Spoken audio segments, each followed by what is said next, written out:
শহীদ ওসমান হাদি সহ অনেকের কবর জিয়ারত করলেন তারেক রহমান। ভারপ্রাপ্ত চেয়ারম্যানের প্রত্যাবর্তনে কেটে গেছে নির্বাচন নিয়ে শঙ্কা। শহীদ হাদি হত্যার বিচার দাবিতে ফের শাহবাগে ইনকিলাব মঞ্চ। দেশের বিভিন্ন স্থানে সড়ক অবরোধ করে বিক্ষোভ। সরকার পদক্ষেপ না নিলে যে কোনো সময় যমুনা ঘেরাওয়ের হুঁশিয়ারি। ভোট বানচালের অপচেষ্টা প্রতিহত করা হবে শক্ত হাতে, হুঁশিয়ারি উপদেষ্টা আদিলুরের। বিভিন্ন দেশ থেকে আসছেন নির্বাচন পর্যবেক্ষক, জানালেন পররাষ্ট্র উপদেষ্টা। ভয়াবহ আগুনে পড়ল কক্সবাজারের সেন্ট মার্টিনগামী জাহাজ, একজনের মৃত্যু, 15 জনকে জীবিত উদ্ধার। অন্য জাহাজে পাঠানো হলো পর্যটকদের একাংশ, বাকিরা যাবেন কাল। ওসমান হাদির হত্যাকারীদের বিচারের দাবিতে রাজপথে ইনকিলাব মঞ্চ। দেশের বিভিন্ন স্থানে সড়ক অবরোধ করে বিক্ষোভ করেন সংগঠনটির নেতাকর্মীরা। খুনিরা গ্রেফতার ও বিচার না হওয়া পর্যন্ত রাজপথে থাকার ঘোষণা দেন তারা। আমরা সবাই হাদি হব, যুগে যুগে লড়ে যাব, স্লোগানে স্লোগানে উত্তাল রাজপথ, ছাত্র জনতার বিক্ষোভ। শনিবার বিকেলে চট্টগ্রাম, বরিশাল, রংপুর সহ বেশ কয়েকটি জেলায় সড়ক অবরোধ করেন ইনকিলাব মঞ্চের নেতাকর্মীরা। হাদি হত্যাকারীরা গ্রেফতার না হওয়া পর্যন্ত রাজপথ না ছাড়া হুঁশিয়ারি দেন তারা। ওসমান হাদির আদর্শে উজ্জীবিত হয়ে ফ্যাসিস্টের বিরুদ্ধে লড়াই অব্যাহত রাখার ঘোষণা দেন ছাত্র জনতা। বলেন, আধিপত্যবাদকে প্রতিহত ও দেশের সার্বভৌমত্ব রক্ষায় প্রয়োজনে জীবন উৎসর্গ করবেন তারা। আমার ভাই কিভাবে তাকে টার্গেট কিলিং করা হয়, তাকে টার্গেট কিলিং করে হত্যা করে কিভাবে হত্যাকারী বাংলাদেশ থেকে পালিয়ে ভারতে চলে যায়। আমাদের দাবি একটাই, আমরা চাই আর যেন কোনো ওসমান হাদি আমাদের ভিতর থেকে চলে না যায়।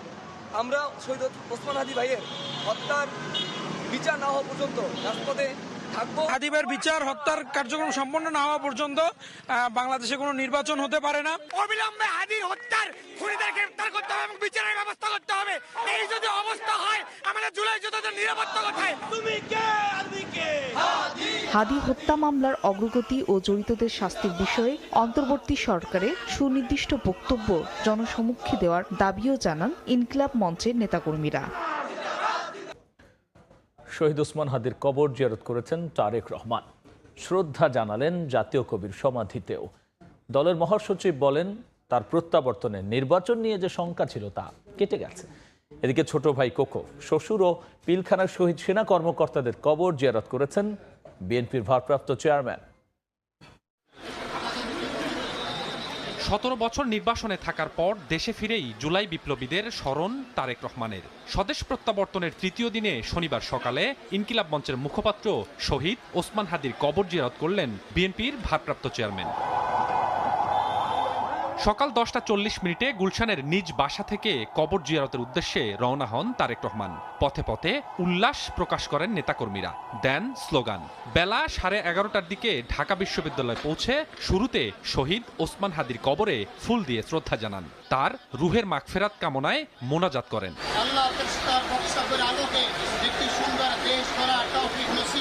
হাদির কবর জিয়ারতের পর জাতীয় কবি কাজী নজরুল ইসলামের কবরে শ্রদ্ধা জানান ও দোয়া করেন বিএনপির ভারপ্রাপ্ত চেয়ারম্যান। এর আগে দলের মহাসচিব বলেন, হাদি হত্যার মাধ্যমে নির্বাচন পেছানোর যে শঙ্কা ছিল, তারেক রহমান দেশে আসার মাধ্যমে সেই ষড়যন্ত্র কেটে গেছে। জটিল রাজনৈতিক পরিস্থিতির মধ্যে জনাব তারেক রহমান সাহেবের আগমন বাংলাদেশে এটাকে অনেক সমীকরণগুলোকে সহজ করে দিয়েছে। ষড়যন্ত্র তো চক্রান্ত ষড়যন্ত্র, সেটা আগে ভাগে কিছু বলা যায় না। তবে এখন মানুষের মধ্যে সেই সংখ্যাটা দূর হয়ে গেছে। বাংলাদেশের জন্য তার যে নতুন পরিকল্পনা, সেই পরিকল্পনা বাংলাদেশে একটা নতুন দিগন্তের সূচনা করবে। পরে দুপুরে বনানী কবরস্থানে ছোট ভাই আরাফাত রহমান কোকর কবর জিয়ারত করেন তারেক রহমান। এরপর বনানী সামরিক কবরস্থানে শ্বশুর সাবেক নৌবাহিনী প্রধান রিয়ার অ্যাডমিরাল মাহবুব আলী খানের কবর জিয়ারত করেন তিনি। এ সময় পিলখানা শহীদ সেনা কর্মকর্তাদের কবর জিয়ারত করেন বিএনপির ভারপ্রাপ্ত চেয়ারম্যান তারেক রহমান।